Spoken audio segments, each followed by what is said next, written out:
అత్తారింట్లో పూజ చేసుకోవాలి. వచ్చిన అవసరం అత్తారింట్లో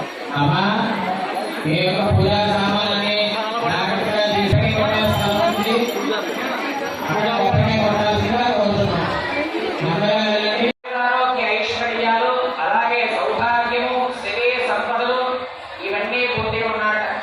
కాబట్టి కలియుగంలో సౌభాగ్యం సిద్ధిస్తుంది అని చెప్పి ఆ యొక్క పరమేశ్వరుడు పార్వతీదేవి చెప్పాడు.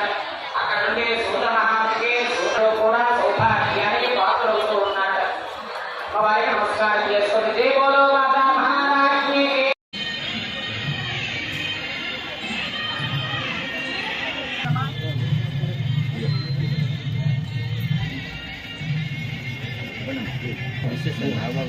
ఆవిడనా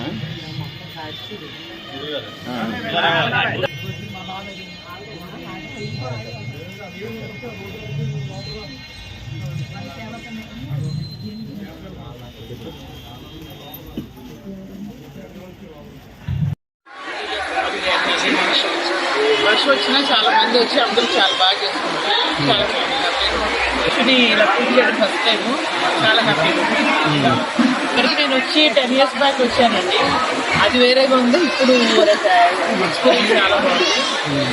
అమ్మవారికి కొంచెం ఇంతమంది మధ్యలో చేసుకోవడం అనేది చాలా సంతోషం. నాకైతే పిల్లలు గారు ఉన్నారు కదా, అవతో చెప్పాను కొంచెం డెవలప్ చేస్తే బాగుంటుందని. డెవలప్ చేస్తే బాగుంటుంది. బాగుందండి అనుకున్నాను. కళ్యాణ్ గారి కంటే ఇష్టం లేని ఎవరు ఉంటారు. ఆడవాళ్ళకి అయితే చాలా ఎక్కువ.